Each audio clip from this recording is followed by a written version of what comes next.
কলকাতা, এক শহর যা তার ইতিহাস আর গল্পে মোড়া। দিনের আলোয় জীবন্ত এই মহানগরীর বুকে লুকিয়ে আছে এমন কিছু জায়গা যেখানে সন্ধ্যা নামলেই শুরু হয় অন্য এক গল্প।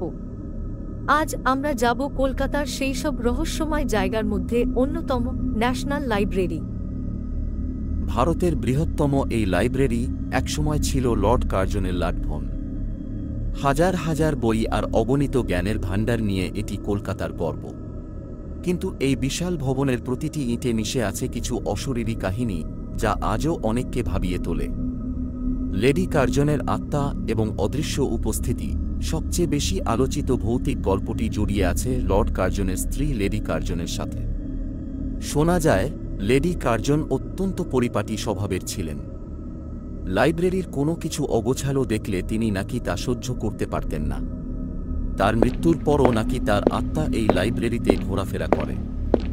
গভীর রাতে লাইব্রেরির কর্মচারীরা নাকি প্রায়ই অনুভব করেন কেউ যেন তাদের পেছন থেকে হেঁটে যাচ্ছে, বইপত্র এলোমেলো করে দিচ্ছে, বা বই সজোরে বন্ধ করার শব্দ করছে, অথচ চোখে পড়ার মতো কেউ নেই। এছাড়াও আরেকটি গুজব হল, অনেক বছর আগে এক ছাত্র লাইব্রেরির একটি নির্জন অংশে পড়াশোনা করতে গিয়ে নাকি রহস্যজনকভাবে নিখোঁজ হয়ে যায়। তাকে আর কখনোই খুঁজে পাওয়া যায়নি।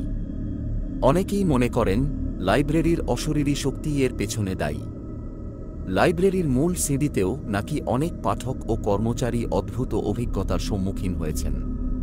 সিঁড়ি দিয়ে নামার সময় হঠাৎ করেই তাদের গা ছমছম করে ওঠে, বা মনে হয় তাদের পাশ দিয়ে কেউ দ্রুত হেঁটে গেল। এমনকি গ্রীষ্মকালেও নাকি অনেকে অস্বাভাবিক ঠান্ডা হাওয়ার ঝাপটা অনুভব করেন। সত্যি নাকি নিছকই গল্প? ন্যাশনাল লাইব্রেরি একদিকে যেমন জ্ঞানের এক বিশাল ভাণ্ডার, তেমনি অন্যদিকে এক রহস্যময় অশরীরী জগতের প্রবেশদ্বার।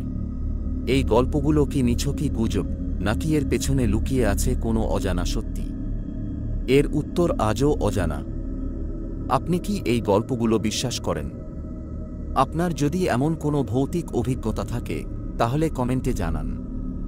ভিডিওটি ভালো লাগলে লাইক করুন, শেয়ার করুন এবং আমাদের চ্যানেল সাবস্ক্রাইব করুন এমন আরও রহস্যময় গল্প শোনার জন্য।